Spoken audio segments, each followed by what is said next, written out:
They were called radicals, lawbreakers, even terrorists. But without them, half the population of Britain might still be voiceless. This is Timelines Unravelled, and today, we're uncovering the hidden story of the suffragette movement in Britain, a story not just of votes, but of courage, defiance, and a battle for basic human rights. From peaceful petitions to hunger strikes, from parliament to prison, this is the real fight for women's suffrage, and the legacy it left behind. Let's unravel the past. It started quietly. In 1897, a woman named Millicent Fawcett founded the National Union of Women's Suffrage Societies, the NUWSS. Her approach was clear: change through reason, through petitions, speeches, and debates, through proving that women were just as rational and responsible as men, and therefore, just as entitled to the vote. But Britain wasn't listening. Year after year, Parliament rejected or shelved suffrage bills. Women had no political power, and polite persistence was getting him nowhere. That's when a new voice rose, louder, more defiant, and determined to break the silence. Her name was Emmeline Pankhurst.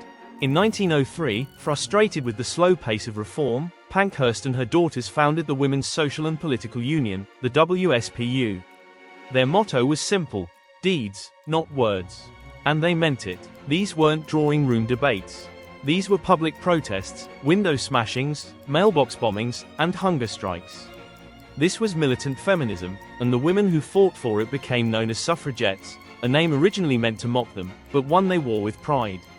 They chained themselves to railings, interrupted political speeches, smashed the windows of government buildings. And when the police came, they didn't run. The government responded with force. Suffragettes were arrested, beaten, and imprisoned. But prison wasn't the end. It was another battlefield. Inside, women went on hunger strike. The authorities retaliated with force feeding, a brutal and invasive practice that left many permanently injured. The government called it protection. The public called it torture. To avoid public outcry over women dying in custody, the government passed the Cat and Mouse Act in 1913. It allowed prisoners on hunger strike to be temporarily released until they regained their health, only to be rearrested and jailed again.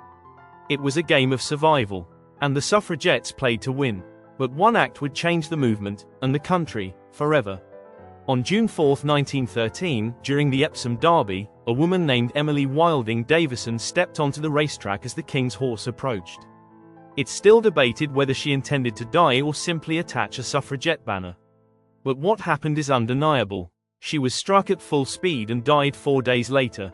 Emily became a martyr, the first woman to die for the cause.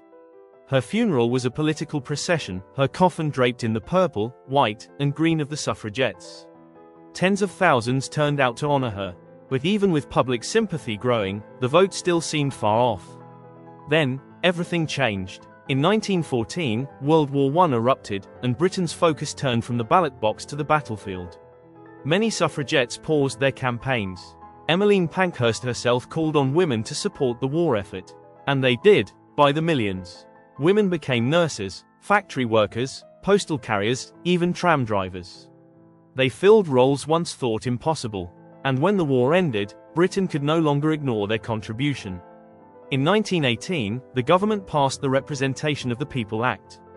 It gave voting rights to women over 30 who met certain property qualifications, about 8.5 million women in all. It wasn't equality yet, but it was a beginning. 10 years later, in 1928, full suffrage was finally achieved. Women over 21 gained the right to vote on equal terms with men. The suffragette movement had succeeded, but the path there was anything but simple. Because here's the truth: the fight for the vote was never just about elections. It was about visibility, dignity, the right to be heard in a world that refused to listen. It was a demand to be seen as fully human, with a voice that counted. The women of the NUWSS and WSPU didn't always agree. Their tactics were sometimes controversial, but together, they reshaped history. And they left us with questions that still matter. When is protest justified? What does it take to spark real change? And how far are we willing to go for equality? The suffragettes showed us that change rarely comes quietly. It comes with risk, with resistance, and often, with sacrifice. But without them, we wouldn't be here. Thanks for watching Timelines Unravelled. If this story of rebellion and resilience inspired you, hit that like button, subscribe, and ring the bell so you never miss a story from the past that still matters today. Because when we unravel history, we begin to understand our future.